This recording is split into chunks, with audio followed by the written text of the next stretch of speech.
오늘 우리에게 주시는 하나님의 말씀 신약성경 에베소서 2장 말씀입니다. 8절에서 10절 말씀까지를 한 절씩 교독합니다. 에베소서 2장 8절을 제가 먼저 읽습니다. 너희는 그 은혜에 의하여 믿음으로 말미암아 구원을 받았으니 이것은 너희에게서 난 것이 아니요 하나님의 선물이라.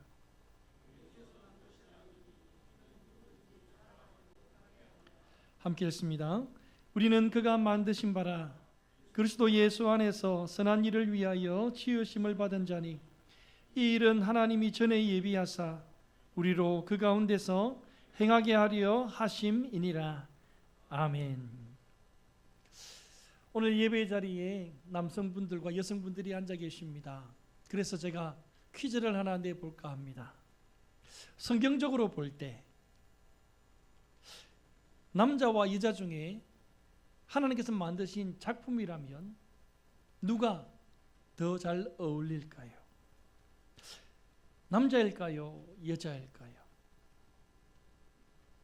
예, 우리 연세가 많으신 분들은 남자라고 이야기하는데 그 이유가 무엇인지 한번 여쭤보고 싶은 마음이 있습니다. 이런 썰이 있어요. 성경 말씀은 아니고 이야기가 있다는 겁니다. 하나님께서 먼저 아담 남자를 만드셨지요. 그죠? 그런데 이 남자를 탁 만들어 놓고 나니까 이 남자가 조금 모질하게 보이더라 합니다. 부족함이 있어 보여서 이 부족함을 더욱더 보충하고 보완해서 만든 작품 중에 작품이 여성이라네요. 동의하십니까?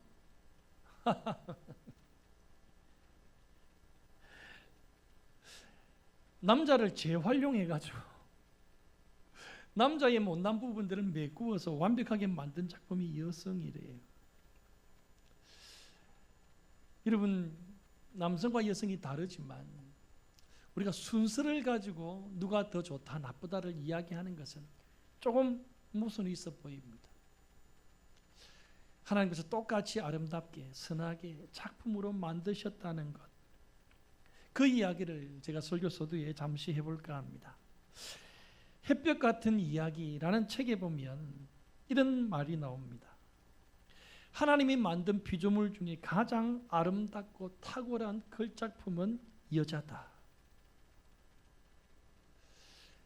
여러분, 그래서 여러분들이 알지 못했던 내 몸의 비밀, 남성이든 여성이든 하나님께서 어떻게 나를 이렇게 만드셨는가에 대해서 제가 말씀을 좀 드려볼 거예요. 여자의 심장은요, 남자의 심장보다 더 빨리 뛴답니다. 혹시 알고 계셨습니까? 남자보다도 여성들의 눈이 2배나 더 많이 깜빡거린답니다. 혹시 알고 계셨습니까? 만약에 이 땅에 여성이 없었더라면 어떻게 될까? 이 책에서 그려놨어요. 단 3일 만에 세상은 쓰레기통이 될 것이다. 치우는 사람이 없으니까. 남자들이 모이면 서로 어르렁대며 싸우는데 여성들은 서로 모여서 유쾌하게 떠들고 수다를 떨며 즐거움이 막 생산되어진다는 거예요. 이런 관점에서 보면 앞에 말씀드렸던 우리 남자는 재활용품이고 활용품이고 이 모자란 부분을 통해서 완벽하게 만드는 작품이 여성이 아닐까. 여러분, 제가 왜 이 예를 먼저 드느냐 하면 이 땅에는요, 세상의 문화와 사상 풍습들이 하나님의 뜻과 반대로 가는 경우가 많거든요. 그래서 부강한 나라와 역사가 깊은 나라들을 보면 항상 여자와 아이들을 무시했더랬습니다. 우리 예수님 당시에 유대 백성들도 우리 여성들은 숫자에도 포함을 안 시켰어요. 우리 모든 민족교회를 따지면 오늘 난예배 몇 명 출석했습니까? 유대 간섭으로 따지면 한 30명. 여성은 숫자에도 못 끼는 거예요. 여러분, 그런데 하나님께서 만드신 작품 중에 탁월한 그 작품이 여자라고, 여성이라고 말씀을 듣고 나니까 생각이 좀 바뀌시지 않습니까? 동등됨을 뛰어넘어서 소중히 여기고 귀하게 여기며 아껴야 합니다. 여성이라고 아이라고 힘이 없다고, 혹 성경으로 돌아가 우리가 죄를 지었다고 누군가를 함부로 대하거나 쉽게 대한다면, 과거의 실수로 인해서 점 찍힌 사람이 있다 할지라도 우리는 최소한, 교회는 최소한 하나님께서 얼마나 귀하게 만드셨는가에 대해서 연구를 한다면 사랑하고 용서하고 배려하며 친절히 대할 수 있어야 합니다. 이런 가정에서 남편과 아내가 있는데 역할이 다를 뿐, 우리 하나님께서 만들어내셨을 때는 똑같습니다. 오히려 남편은 아내를 더 사랑하게 되기 때문에 더 귀하게 여겨야 합니다. 항상 내 옆에 있다고, 항상 나의 부족함을 채워준다고 당연한 것처럼, 우리가 조금 전에 찬양 드렸을 때도 하나님의 은혜가 당연한 것이 아니듯, 남편은 아내를, 아내는 남편을 당연하게 여겨서는 안 됐다라는 것입니다. 여기 계신 한 분 한 분은 그만큼 가치, 값어치가 있는 분들이에요. 하나님께서, 우리를 창조하신 하나님께서 보실 때 그런 존재다라는 겁니다. 여러분, 이게 정답이지 않습니까? 우리나라의 문화와 풍습, 지금 내가 생각하고 내가 여기고 있는 가치가 아니라 하나님 보실 때에 여기 계신 한 분 한 분이 얼마나 소중하고 중요한 값어치가 있는 사람이라는 것. 이 세상에 모자란 사람이라 할지라도, 없는 사람이라 할지라도, 죄를 지은 사람이라 할지라도 우리 하나님은 그 사람을 얼마나 가치 있게 여기고 있는지에 대해서 오늘 말씀을 통해서 한번 살펴보자라는 것입니다. 여러분, 한 사람의 가치, 한 사람의 값어치 어느 정도 된다고 생각하십니까? 만약 값으로 따진다면요, 성경 말씀에 보니까 사람의 몸은요 참으로 신묘막측한 하나님의 작품이라고 그렇게 성경은 기록합니다. 우리의 몸뚱아리를 보고요, 신묘막측하게 우리 하나님께서 창조하셨다라고 기록하는 거예요. 여기서 신묘막측하다라는 말은요, 인간이 감히 헤아리기 어려울 정도로 신기하고 오묘하게 하나님께서 만들어내셨다, 작품이라는 거예요. 인간은 하나님이 빚으신 최고의 작품 중의 작품, 클 작품이라는 겁니다. 시편 139편 13절에서 14절 말씀을 보시기 바랍니다. 주께서 내 장부를 지으시며, 여기서 말하는 장부라는 것은 우리 사람 몸속에 있는 내장류, 나의 모태에서부터 나를 조직하셨으며 머리끝에서 발끝까지 우리 하나님께서 하나 둘씩 한 뼘 한 뼘씩 빚어내시고 만들어내셨다. 그래서 내가 주께 감사하는 것은, 나라는 존재를 돌아보니까 이것은 인간의 언어로 표현될 수 없을 만큼 신묘막측하심이라. 하나님께서 여기 앉아 계신 한 분 한 분을요 가히 인간의 말로 표현할 수 없을 만큼 신묘막측한 존재로 손수 창조하셨다라는 것입니다. 여러분, 제가 지금부터 여러분들이 알지 못했던 내 몸에 하나님께서 허락하신 신비한 비밀들, 능력치들을 한번 말씀드려 볼까 합니다. 우리 아이들이 보는 책 가운데 우리 몸의 이야기라는 책이 있어요. 그 책에 보면 이런 내용들이 있습니다. 우리의 심장이요 펌프질을 하기 시작하는데, 여러분 얼마나 많은 양의 피를 불러들이고 쏟아내는지 알고 계십니까? 720리터 벌리고 걸러내기를 시작합니다. 그래서 이 심장에서부터 머리끝에서 발끝까지 피가 전달되어지는, 이 피와 함께 산소가 전달되어지니까 호흡하고 성장하고 살아갈 수 있게 되는 겁니다. 여러분 알고 계셨습니까? 나도 모른 새, 내가 알지 못한 새 하나님께서 이렇게 우리 몸이 돌아갈 수 있도록, 살아갈 수 있도록 지금 붙잡고 계시고 역사하고 계신다는 거예요. 우리 몸에는 신경신호라는 체계가 있습니다.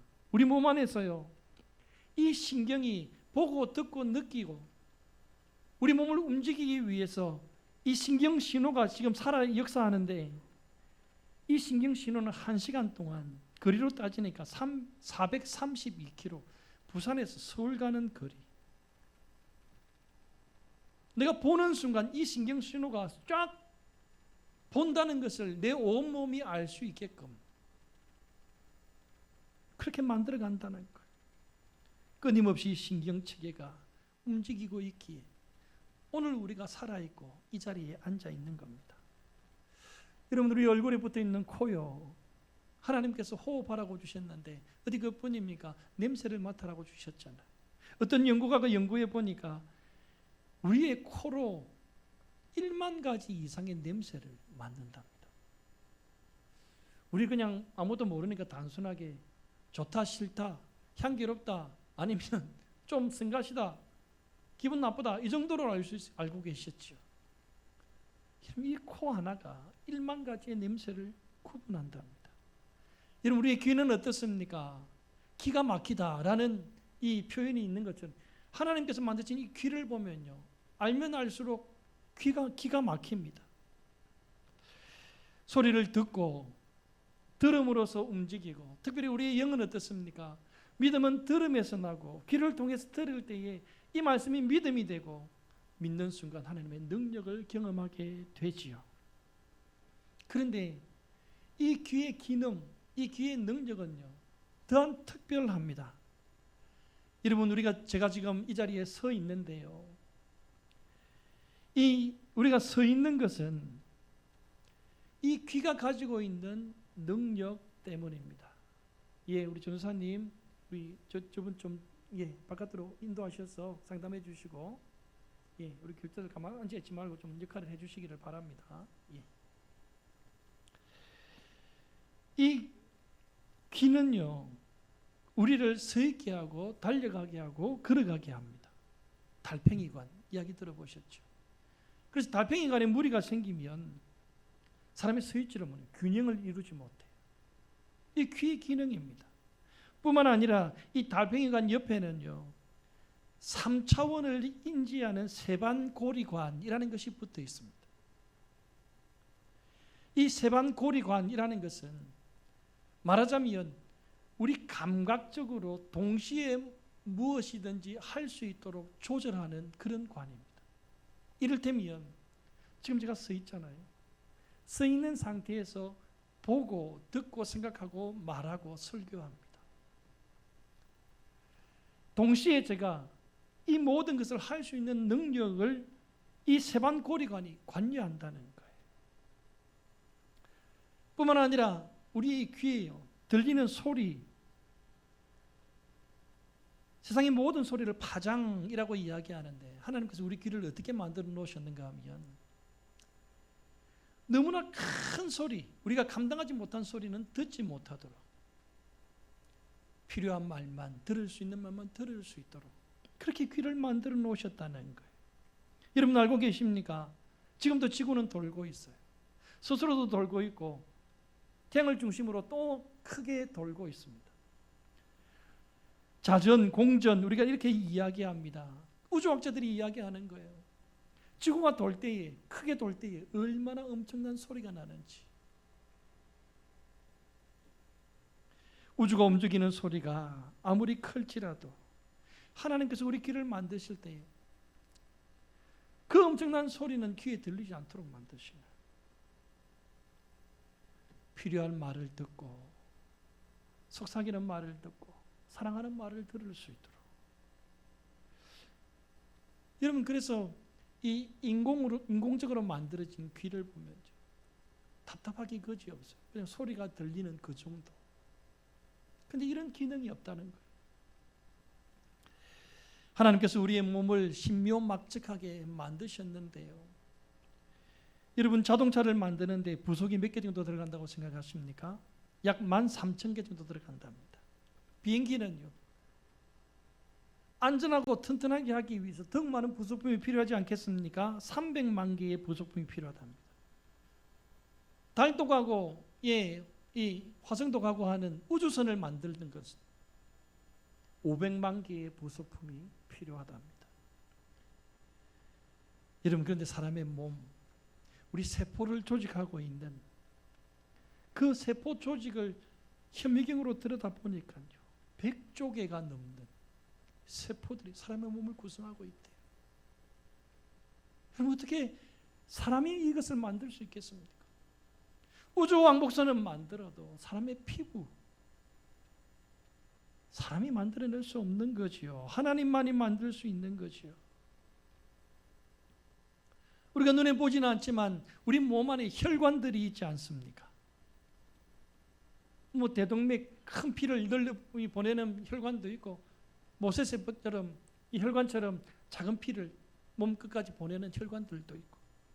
여러분, 그런데 이 혈관들을 한 줄로 쭉 연결해 보니까 얼마나 긴 혈관이 만들어지냐 하면 10만 킬로미터 이상. 여러분, 이 10만 킬로미터라면 이 지구를 2바퀴를 돌고 반을 더 돌 만큼 우리 몸 안에 혈관이 그렇게 길게,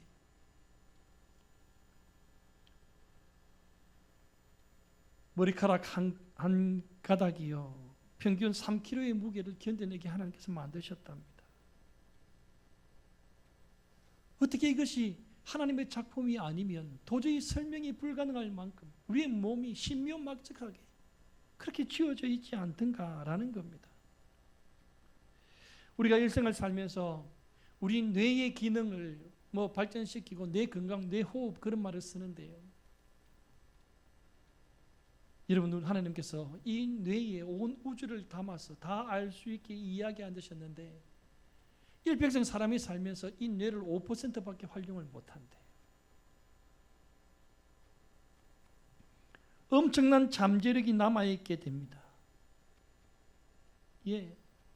그래서 우리가 생각하고 말하며 살아가고 있잖아요. 우리의 눈에 보이지 않는 부분을 제가 말씀드렸어요. 우리 몸 안에 있는. 조금 전에 시편 기자도 여호와 하나님께서 내 장부를 창조하셨고, 이 시편 기자가 하나님을 찬양하고 노래하고 시를 지은 이유를 좀 이해가 되십니까? 성령의 지혜로 하나님께서 만드신 내 몸을 살펴보니까 어찌 찬양하지 않을 수가 있고 어찌 감사하지 않을 수가 있겠는가? 내 몸을 하나님께서 창조하신 것만 보아도 우리 하나님께서 얼마나 세밀하게 가치 있게 작품 중에 작품을 만들어내셨는가? 여러분, 어디 그뿐입니까? 우리 하나님께서 만드신 한 분 한 분, 생김새나 뇌와 장기 그 모든 것이 독특합니다. 개성이 있습니다. 다 다르다는 거예요. 똑같이 생긴 사람이 한 사람도 없습니다. 똑같은 어머니 뱃속에서 태어났는데 형제와 자매가 다르고요. 쌍둥이도 자세히 보면 다릅니다. 머릿결이 다르고 손톱이 다르고 손금도 다르고 목소리, 음성도 다 다릅니다. 이 지구상에 수십억이 거하는데 우리 하나님께서 한 사람 한 사람 다 다르게 그 다름 속에 온 우주를 담아둘 만큼 뇌와 심장과 혈관과 생각까지도 우리 하나님께서 따로따로 만들어내셨다라는 겁니다. 사랑하는 성도 여러분, 하나님께서 창조하신 일이 얼마나 위대합니까? 이 세상에 여러분들처럼 생기고 말하고 살아가는 사람은 아무도 없습니다. 나는 이 세상에 딱 한 사람뿐이에요. 한 영혼뿐입니다. 하나님께서 그렇게 만드셨어요. 피카소라는 화가의 그림 한 점이 수십억 원을 합니다. 레오나르도 다빈치의 모나리자, 그 눈썹도 없는 완전하지 못한 그림도요, 수백억 원의 가치가 있습니다. 여러분, 그런데 온 우주, 온 지구 가운데 딱 한 사람뿐이, 지금 여기 앉아 계신 여러분들의 가치는 얼마나 되겠습니까? 사람들이 볼 때가 아니라, 이 시대가 판단하는 것이 아니라 온 우주의 주인이신 하나님께서 보실 때에 나 한 사람의 가치 얼마나 크고 높고 아름다울 것인가, 그것을 말씀드리는 거예요. 사랑하는 성도 여러분, 하나님은 이 세상과 우주보다, 하늘과 땅보다, 그 어떤 보석들과 창조물보다 우리를 하나님의 걸작품으로 만드신 거예요. 창세기 1장에 보면 우리 하나님께서 천지 만물을 창조하시는 장면이 등장하지 않습니까? 첫째 날 무엇을 만드시고 둘째 날 무엇을 만드시고, 말하자면 눈에 보이는 이 지구와 우주를 만드셨지요. 하늘과 땅, 그리고 그 하늘과 땅에 거하는 동물들, 식물들, 물고기들, 하루하루 그것들을 만드실 때마다 성경은 기록합니다. 보시기에 좋았더라, 보시기에 좋았더라. 이런 좋았더라는 주체는 누구입니까? 창조하고 계신 하나님이십니다. 이 좋았더라는 말은 히브리어로 토브라는 말입니다. 행복이라는 뜻이에요. 우리 하나님께서 첫째 날 무엇을 만들고 둘째 날 무엇을 만들고 다섯째 날까지 온 지구를 만드시며 너무 좋아하셔서 너무 행복해 하셨어요. 무엇 때문입니까? 자신이 만드신 작품을 보고 스스로 만족한 것이 아니에요. 하나님의 진정한 행복은 내가 만든 이곳에서, 이 지구에서, 이 에덴 동산에서 앞으로 살게 될 나의 형상으로 지음받은 아담과 하와, 사람이 그곳에서 좋아하고 행복하게 살아갈 것을 보시고 마음이 흐뭇하시고 행복해 하셨더라, 좋았더라, 토부하셨더라 말씀하고 계시는 거예요. 여러분, 우리는 분명히 알아야 됩니다. 하나님의 마음이 어떠한지, 하나님이 왜 이 땅과 천지 만물을 창조하셨는지. 사람을 위해서예요. 아담과 하와를 위해서 창조하셨습니다. 그래서 여섯째 날에 아담을 만드시고 보시기에 심히 좋았더라, 덩실덩실 춤을 추실 만큼. 여러분, 하나님의 관심과 시선은 사람에게 있습니다. 저와 여러분들에게 있습니다. 이 땅이 아무리 아름다워도, 산이 아무리 높아도, 바다가 아무리 넓어도 하나님은 우리 때문에 그런 것들을 지으셨거든요. 하나님의 보시기에 좋았더라, 바로 저와 여러분이 하나님의 기쁨이고 행복이고 하나님의 사랑인 거예요. 오늘 본문 말씀 10절을 보십시오. 사도 바울은 우리를 하나님의 작품이라고 그렇게 말하고 있습니다. 우리가 가지고 있는 성경 말씀은 우리는 그가 만드신 바라 그리스도 예수 안에서 선한 일을 위하여 지으심을 받은 자니라고 되어져 있지 않습니까? 그런데 이 말씀을 공동번역, 조금 다르게 해석한 성경을 보면요, 이렇게 되어 있습니다. 우리는 하나님의 작품입니다. 곧 하나님께서 미리 마련하신 대로 선한 생활을 하도록 그리스도 예수를 통해서 창조하신 작품입니다. 하나님께서 친히 만들어내신 작품 중의 작품, 글작품이요. 여러분, 이 작품이란 말 헬라어 원문에서는요, 포이에마라는 단어를 썼습니다. 포이에마. 이 포이에마는요, 포임이란 말을 유력해 한 원단어입니다. 이런 포임이 뭡니까? 시요, 시. 우리 하나님께서 저와 여러분들을 창조하시고 만드시고 난 다음에 하나님의 기쁨과 사랑을 듬뿍 담아 마치 한 편의 시를 읊어내는 것처럼 우리 하나님께서 얼마나 만드시고 뿌듯하고 행복하셨으면 시를 지어서 읊을 만큼 우리를 귀하고 귀하게 여기시더라라는 겁니다. 여기 앉아 계신 한 분 한 분의 인생 사람은요, 모두가 독특한 창조주 하나님의 예술적인 작품, 글작품들이에요. 보통이 아닙니다. 그냥 어쩌다가 태어난 존재가 아닙니다. 인생을 살다 보면 상처도 생기고 찢기기도 하고 체력도 떨어지고 나이가 들다 보면 한창 전성기 때의 모습이 다 사라져버렸다 할지라도 하나님은 저와 여러분들을 바라보시며 눈에서 하트표가 뿅뿅 나옵니다. 시를 지어서 읊고 기뻐하시고 즐거워하고 행복해 하실 만큼 하나님이 보실 때에 한 인생의 값어치는 그만큼 크고 위대하고 놀랍다라는 거예요.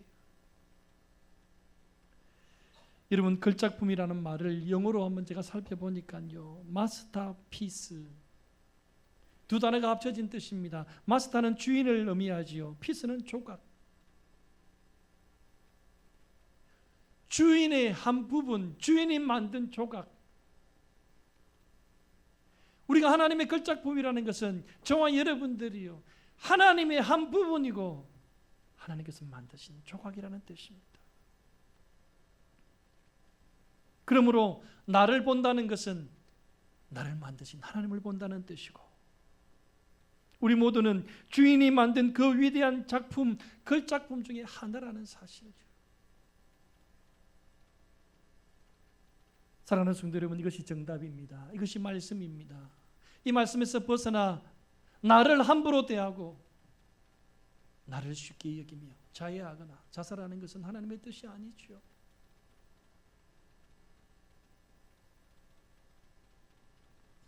하나님께서 만드신 걸작품인데 어떻게 세상의 더러움과 악함 가운데 나 자신을 공개하고 허용하고 내버려둔단 말입니까? 하나님의 작품이, 하나님께서 귀하게 여기시는 한 인생이 천국의 영생을 선물 받았으면서도 이 땅 위에서 먹고 사는 문제 때문에 좌절하고 절망하며 염려하며 걱정하며 나의 정신과 영혼과 육체를 연약하게 만들어 간단 말입니까?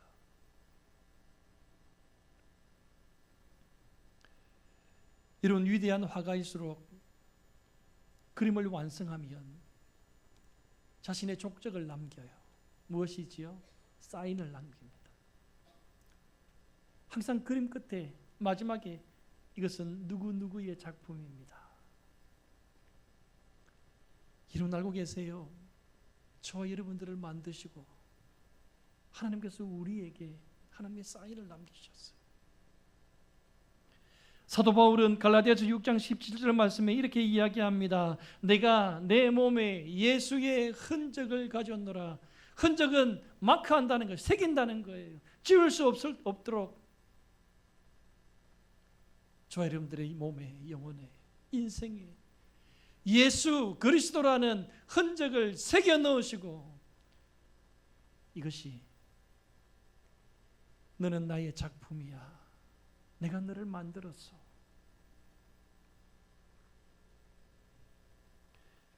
여러분, 그래서요, 이 걸작품의 가치를 우리 하나님께서 높게 보시는 거예요. 세상 그 무엇과도 바꿀 수 없는 가장 사랑하는 존재라고, 그래서 그 존재를 위해서 하나님에게 하나밖에 없는 독생자를 이 땅에 친히 보내셨어. 죄인 되게 하시고 그 죄의 값으로 죽게 만드시고 그 십자가로 말미암아 하나님의 사랑을 확증하여 내신 주님. 우리 하나님은 가장 소중한 그 작품을 지켜내기 위해 더욱더 큰 사랑을 베풀어 주셨습니다. 하나님의 소중한 걸작품을 지켜내고 품에 안아 보시기 위해 독생자를 십자가에 죽게 하시기까지 사랑하신 것이 누구라고요? 바로 나입니다. 여러분들입니다. 나라는 존재가 얼마나 값어치가 있습니까? 하나님이 만드신 걸작품의 가치, 나라는 한 사람의 가치, 여러분 그 값어치를 이해하셨습니까? 예수 그리스도의 목숨값이 나의 가치입니다. 창조주 하나님이 죽으심으로 나를 값주고 사셔서 새롭게 하신 나라는 사람의 값어치, 독생자 예수의 목숨값으로 나는 지금도 살아가고 있는 것입니다. 사랑하는 성도 여러분, 하나님이 보실 때 내가 얼마나 보배롭고 귀한 존재인지,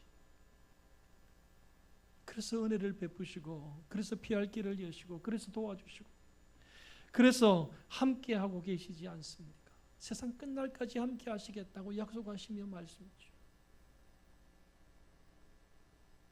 나뿐만 아니라 옆에 앉아 계신 모든 분들 또한 하나님께서 이렇게 값어치 있게 여기십니다. 그래서 쉽게 대하거나 함부로 대하거나 아무렇지도 않게 대우해야 될 사람은 이 땅 가운데 아무도 없습니다. 하물며 죄인이라 할지라도, 원수라고 할지라도 하나님께서 보실 때는 천하보다 귀한 생명값이 그에게 주어졌기 때문에 모든 이들을 사랑하고 용서하고 이해하며 배려하라고, 예수님처럼 살아가라고 우리에게 말씀하고 있지 않습니까? 제가 설교 소득에 여성을 좀 높여드렸잖아요. 그런데 필요합니다. 이런 가정에서 제가 보니까 역할이 다르다고, 마치 이 지위가 낮은 것처럼 쉽게 대하고 함부로 대해야 되는 것처럼, 굳은 일, 남자들이 싫어하는 일들을 하다 보니까 마치 남편은 상관이고 아내는 마치 하관인 것처럼, 하인인 것처럼. 여러분, 우리 성경적으로 한번 따져보자 이겁니다. 우리의 가정의 모습들을.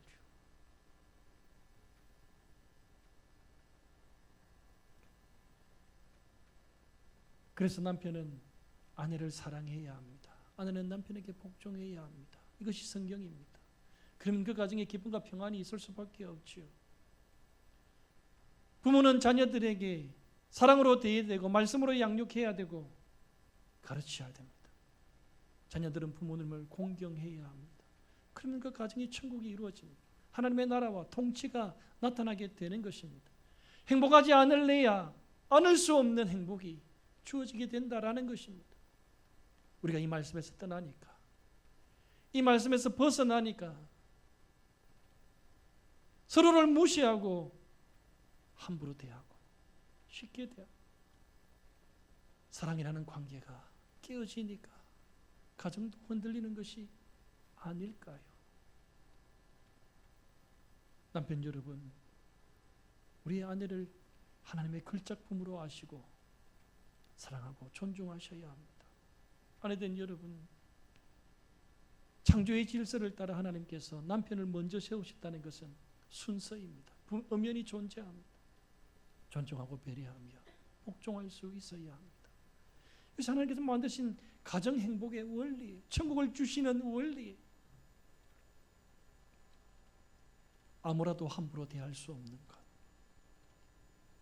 교회 안에서 우리가 하나님의 사랑의 이야기를 듣고 나니까 나 같은 죄인도 용서해 주셨는데 우리가 용서하지 못할 사람이 어디 있겠습니까? 누군들. 이 말씀이, 이 사랑이 교회 안에 이루어지지 아니하니까 고린도 교회처럼 분열이 이루어지고 마귀가 좋아하는 모습들이 나타나게 되어지더라. 말씀에서 벗어나니까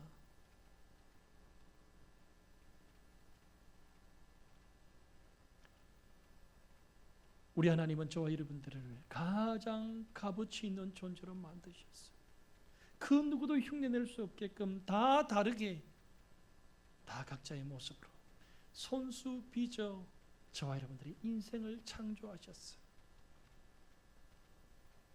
하나님의 작품들이 모인 교회가 서로 사랑하고 존중하고 배려하며 하나 되어지는 것, 지극히 마땅하지 않겠습니까?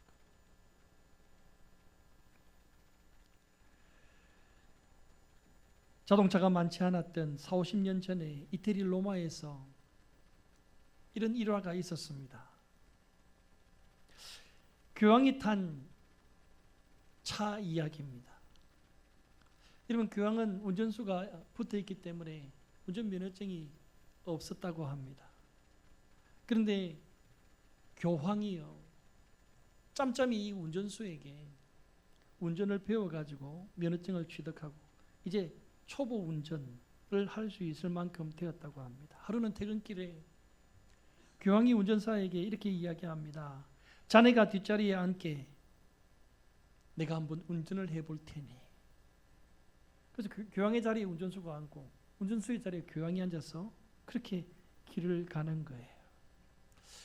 초보 운전답게 삐뚤삐뚤 가다 보니까 교통위반을 하게 되었고 교통경찰에게 딱 잡히고 말았답니다. 여러분 많이 잡혀보셨지요? 저도 많이 잡혀가지고 이 분위기를 이해합니다. 똑똑똑 하면서 운전면허 제시를 하면서 사람을 쳐다보는, 이 교통경찰이 보니까 한눈에 교황이 운전하고 있거든요. 너무 당황한 이 교통경찰이 경찰청장에게 전화를 해서 묻습니다. 너무 귀한 분이, 높은 분이 운전을 하다가 위반을 하고 말았는데요, 어떻게 처리해야 하겠습니까? 라고 물었습니다. 경찰서장이 화가 나서 누군데? 내보다 높나? 그러니까 높다고 얘기합니다. 그럼 시장님이야? 아니요. 그럼 주지사야? 아니요. 더 높으신 분이십니다. 그럼 누군데? 대통령이야? 아니요. 도대체 누가 타고 있길래? 여러분, 이 교통경찰이 했던 말이 기가 막힙니다. 교황을 운전수로 둔 분이 저 차에 타고 있습니다. 교황을 운전시킬 수 있는 분이 저 차에 타고 있다는 거예요. 여러분, 저는 이 이야기를 통해서 듣고 난 다음에 참 감격이 되고 감사가 되고 너무 감사한 거예요. 우리 인생이라는 차에 우리 하나님께 운전대를 떡 맡기고 나니까 하나님께서요, 좌회전 깜빡이, 우회전 깜빡이, 서야 될 때 가야 될 때 적절한 속도를 내며 안전하게 인도하시니, 이 모습이 우리의 모습이더라니까요. 우리는 그 뒤에 앉아가지고 마치 내가 하나님보다 높은 자인 것처럼 편안하게 그렇게 인생길을 걸어가고 있더라니까요. 하나님을 운전사로 둔 저와 여러분들의 인생 아닐까요? 우리 하나님께서 우리를 사랑하시고 또 사랑하셔서 독생자를 주실 것만큼 지키시고 보호하시고 함께 하시고 눈동자와 같이 아껴주신, 하나님 보실 때 최고 소중하고 귀중한 걸작품인 우리, 예수님을 죽이면서까지 사랑해내신 하나님의 최애가 바로 저와 여러분들인 줄 믿습니다. 여러분, 그래서 이사야서 43장 말씀 1절과 4절 말씀에 이렇게 이야기합니다. 야곱아, 너를 창조하신 여호와께서 이제 말씀하시느니라. 이스라엘아, 너를 지으신 이가 말씀하시느니라. 너는 두려워하지 말라. 내가 너를 구속하였고 내가 너를 지명하여 불렀나니 너는 내 것이라. 내가 물 가운데로 지날 때에 내가 너와 함께 할 것이라. 강을 건널 때에 물이 너를 침몰하지 못할 것이며 내가 불 가운데로 지날 때에 타지도 아니할 것이요 불꽃이 너를 사르지도 못하리니 대저 나는 여호와 내 하나님이요 이스라엘의 거룩한 이요 내 구원자임이라. 여러분, 우리 하나님께서 하나님의 이름을 걸고 하나님의 명성을 걸고 이렇게 말씀하시는 거예요. 내가 너를 얼마나 귀하게 여기기에, 내가 너를 얼마나 사랑하기에, 내가 너를 구속하였지 않느냐, 내가 너의 이름을 부르며 나의 소유 삼았지 않느냐. 물 가운데서도 강을 건널 때에도 불 가운데서도 내가 너를 지키고 보호할 것이니 함께 하실 것이라고. 사랑하는 성도 여러분, 비록 우리의 그 모습이, 우리 남편과 아내의 모습이, 우리 자녀의 모습이 여러분 세상이 볼 때, 사람이 볼 때 온전하지 못하고 부족함 투성이고 칭찬받을 만한 모양새도 없고 세상의 관점에서 잘하는 것도 없었어. 돈도 안 되고 사람도 안 되고 누가 보기에도 모자람 투성이겠지만 하나님 보실 때 내 사랑하는 그 사람 때문에 독생자 예수를 죽였다고 말씀하시며 그만큼 소중하고 귀하다고 말씀하고 계시지 않습니까? 하나님은 하나님의 글작품 속에 하나님의 모든 것을 다 담아내셨어요. 하나님의 성품, 하나님의 마음, 하나님의 사랑과 꿈과 희망과 축복까지 우리는 하나님의 글작품답게 이 땅 위를 살아가야 됩니다. 예수님께서 우리에게 본을 보여주신 것처럼 예수님처럼 사랑하고 용서하고 이해하며 희생하며 하늘아버지의 뜻을 이루기 위해 자신의 모든 것을 십자가에 못 박아 낼 수 있는 모습으로 세상 끝날까지 우리와 함께 하시마 약속하셨던 그 약속을 믿고 나는 하나님의 글작품이며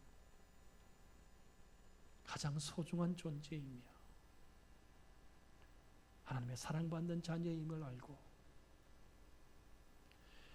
우리의 남은 삶도 하나님의 영광을 위하여 또 다른 글작품인 남을 위하여 예수님처럼 살아갈 수 있는 은혜와 축복이 있기를 주 예수 그리스도 이름으로 축원합니다. 기도하겠습니다.